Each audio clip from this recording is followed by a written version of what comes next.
Welcome to Keep Traveling Your African Story, the only podcast that shares the real voices and journeys shaping African tourism. I'm your host, Rael Zieve, and through my inbound tour operation, Keep Traveling, I've had the privilege of connecting travelers from all around the world with the magic of Africa.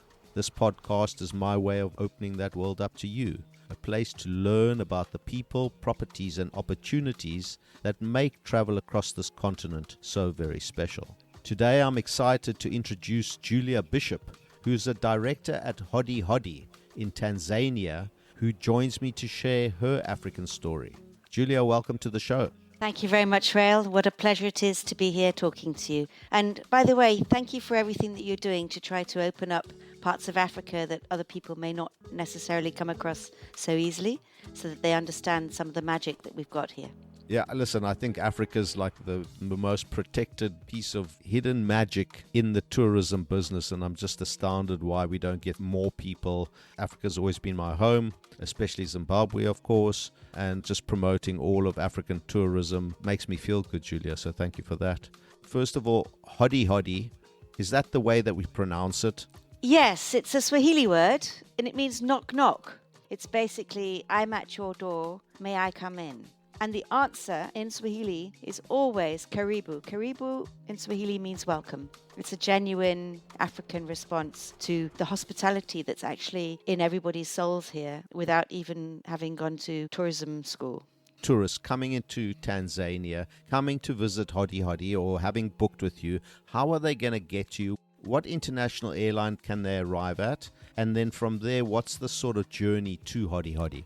Think of Tanzania as being a north circuit and a south circuit. And the way you get to it is Dar es Salaam or Zanzibar. So you can fly into Zanzibar through Doha, through Nairobi, through any of the sort of the European connections. Dar es Salaam, then you've got the same thing, but also Air France, KLM, as well as Kenya Airways. So there's plenty of the long haul, locally hubbed, or even Arabian and European hubbed flights coming in daily.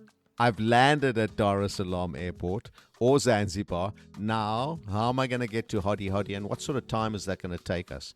Okay, so if you saw a map of Tanzania, we're kind of right smack in the middle, center and south. Okay, so there's two different sorts of airline. One is the larger one, like Air Tanzania. You got 70 people in that flight. It's an hour, less than an hour. So you take that from Dar and you go into a town called Iringa. Iringa is our nearest larger town. It's a market town. It's in the middle of the Southern Highlands. It's beautiful. But from there, then, it's a 2-hour drive to our camp. So we organise all that. Collect you from Iringa, take you straight there. And it's a beautiful drive down the escarpment through some really lovely little villages, forests, plains. It's a pretty drive and a good road. They just improved the road, by the way. The other way is to go straight into Ruaha National Park. And that's where we are. We're actually on the edge, same size as the Serengeti. If you fly into Msembe, it's a Cessna. It's a caravan. That's more like a 2-hour trip. And you know how these things are, they're like a little bus. So depending on where they stop en route, because there are other places, you might actually do 2 or 3 little touchdowns before you arrive. You will get there, and it's fun. It's a light aircraft, everyone loves it. Safe as anything, these bush pilots are great. That takes you straight into Ruaha National Park. And from there, just scoot to us in an hour, but actually no, we're picking you up in the park. You're going to see all sorts of fun stuff very quick. So we also say, take 2.5 hours. We'll take you there gently. You're going to have a picnic by the river. You're going to see some birds. You're going to follow a herd of zebra. You're going to see a lot of giraffe. There will be elephants, depending on your time of year, all around you. And you're going to see some fabulous landscapes, rivers and mountains, and then we'll bring you to us. We're outside the park, so you have to go out of the park gate. You wouldn't know once you're out. It all looks the same. It's just a gate.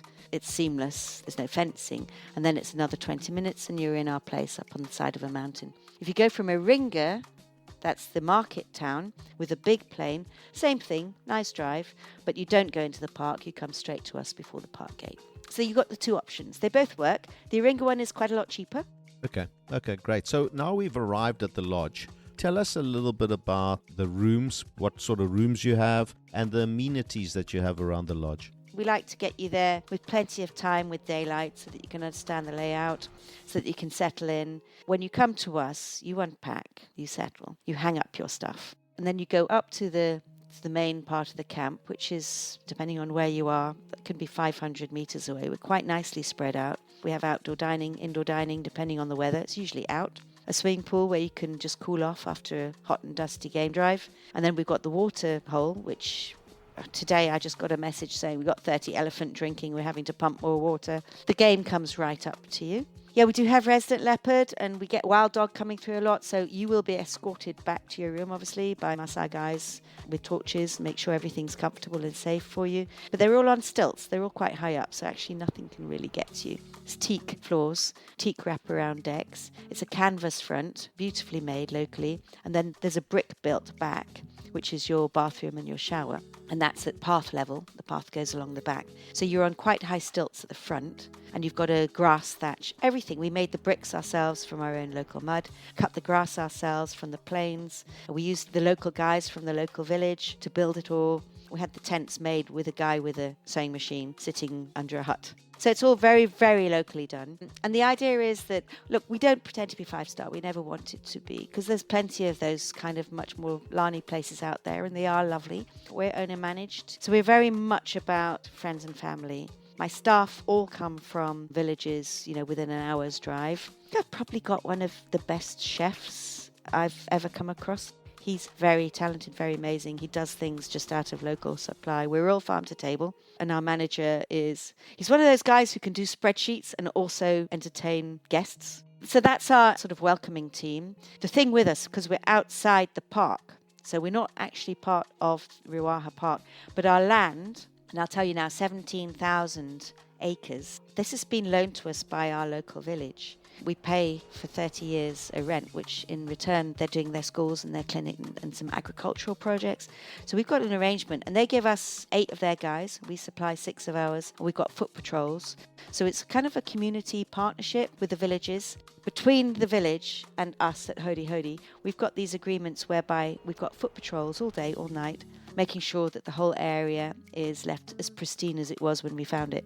Obviously, no poaching, no extraction, no hardwoods, no grazing. There was gold there, and there's some really nice mahogany. That's all stopped. It's all ours and the village now, and they obviously get a big cut with that, and we help with their community projects. When you arrive, you don't know where you're going to. You might wonder. You'll just see a mountain. All of a sudden, it'll open up to you. You'll get the warmest welcome. A very, very authentic room, which is comfortable. Hot water with solar throughout. And then you get the best meal. Okay. Julia, tell me, how many rooms do you have? How many people can you cater for? Facing down the valley towards the park, on your right-hand side, 5 double rooms. They're all about 20 meters apart. They're comfortable. They're like 15 meters square, plus the bathrooms behind. And they, as I say, they've got a balcony. All of the rooms have got these beautiful views. So that's 5. So you're talking 5 couples, 10 people. Then what we have on the other side, if you were to walk to the left, is our family suites area. And then we've got 3 family suites. They're all 2 doubles connected by a lounge and an extended balcony. Let's talk a little bit about the food. You've mentioned the chef being so fantastic.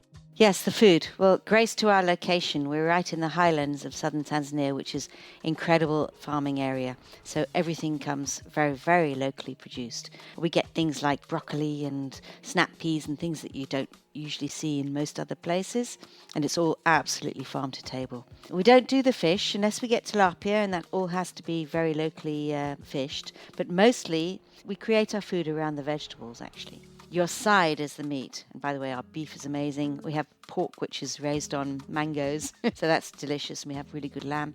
So there are very good local places that produce our meat. But actually, we're very much about what we get. We have some very good cheeses from local farms who are Greek and Zimbabwean, and we're actually really blessed. We're one of the best places in Tanzania for fresh local farm-to-table produce. And our chef is amazing. We're good on the food. No problem with that one. So no one's going home hungry, right? Not at all. And quite the opposite. And no one would have lost any weight as well, correct? Yeah, and we also pride ourselves on our picnics. You know, there's a certain picnic thing which has been done for many years, which is a kind of a classic. You know exactly what you're going to get when you open your Tupperware. No, we do the whole different thing. We've got a multi-layered warm thing where you've got your salad, where you've got your meats, where you've got your dessert, where you've got your sandwiches, and it's all done on a completely different way to your normal safari idea of your picnic lunch, and you'll be surprised every day there's something different, something interesting. We're coming to the end of the show, but we haven't really touched on the animals, Julia. So what can people expect to see while staying at Hodi Hodi? Actually, while staying with us, we are outside of the park, but the animals don't care where the park begins and ends, of course. And because we're on a mountain ridge, we've got a lot of rain falling down into, the various sort of boreholes. So when it's dry in the park, the rivers dry up and no one's got anywhere to go, you just come out to us and we're pumping water straight out as fast as the elephants can drink it. So we're quite famous for our elephants. They're very famous landscape gardeners, as you know. So they've cleared our area out a lot, but they've kept all our nice mahoganies and marulas and teaks and everything. And they actually come in for our water. We're all about Elephant Central. And in fact, our local village, an hour away, the elephants used to walk along there to drink from their river, which is all year round. And of course, while they were there, they would be like, oh, there's a nice watermelon, there's a tasty mango. And they were raiding crops. The village recently came to us and said, oh, thanks to the fact that you're now pumping into your own waterhole, all the elephants are drinking there much happily. They don't make the journey round to us and they've stopped raiding our crops. So actually, we've got a whole human-wildlife conflict thing that we've settled without even knowing we were doing that, just simply by providing somewhere for the Ellies to drink. Other than that, a lot. We've got some resident leopards. We're very honoured to have wild dog come through. We have no idea of knowing when they're arriving, but our scouts always let us know because they can sniff them out and see their spoor from miles away. There's 25 of them. They'll quite often take down a young kudu, once or twice actually within our area, so our guests have actually seen it from their balconies. They're rampaging, marauding, naughty, nasty, delightful pack of very, very fluffy, waggy-tail animals. Apart from that, no, there's one or two lion. We don't have any prides as such. They tend to stay away down on the plains, but we've got a lot of nomadic males, like in 2s and 3s. What's interesting with us is we've got sable and we've got the roan, and they're two antelope that actually you don't see here very much. And we've also got the greater kudu along with the lesser kudu. So they're both there as well, actually overlapping, which again is apparently a little bit unexpected. And I think we've got the biggest population of elephant, depending again on how you measure it. We've had 5 just born at Hodi Hodi right under the bedroom windows in the last 3 years. So they're very comfy, very happy here. Considering the first 3 we saw when we arrived in 2017 ran away from us into the bush. Now they're actually bringing in to have their kids. We've turned that around. That sounds very interesting, and I'm sure some guests that are going to come around would look forward to perhaps seeing a female calf down in front of them. That might be very interesting. Julia, I know that you've been very generous in offering a prize to a lucky listener of the podcast. Can you tell us in a short and sweet paragraph, perhaps, what it is that you're going to be giving away? Yeah, and thank you, Rael. Actually, it's really nice to have this opportunity to reach out to an audience wider than that which I might normally be able to get to. Obviously, because of that, we want to be super generous. So the thing with Tanzania is you tend to get whipped around quite quickly, a night here, a night there, and come and see this and that. What we do down in the south is actually we want you to unpack, relax, hang up your stuff. We're big on our walking safaris because we're outside the park on our night safaris. So we actually want you to feel like you belong there and it's your home in the bush for a while. And because of that, what we want to do is extend your stay. So if you come and stay with us for 3 nights, which is the normal, we want to add an extra night absolutely free of charge for you and for your family, full board, and throw in the activities that are required for that extra day.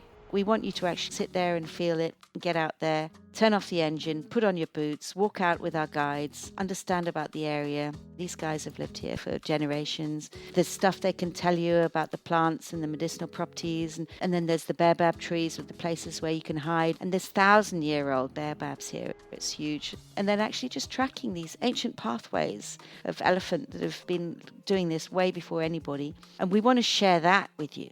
So we want you to actually stay longer. So what we want to do is offer you the extra night where you can actually just get out there, absorb it, smell it, hear it, feel it, and just really feel like you're part of our landscape. And you're very welcome. Julia, thank you very much. That's very kind of you. Appreciate that, and we're going to get that out there to our listeners, and hopefully the lucky winner will take you up on that. So thanks again for that. Thank you so much for coming on the show. I really enjoyed listening about Hodi Hodi and your beautiful piece of Africa that you have. Appreciate it. Thank you for letting me pour my heart out to you. You can hear by my voice how much I love this place, and I know everyone else is going to love it. And thank you for extending your information to bring other people into these more remote parts of Africa. They need to be discovered because they're so special. Thank you, Rael.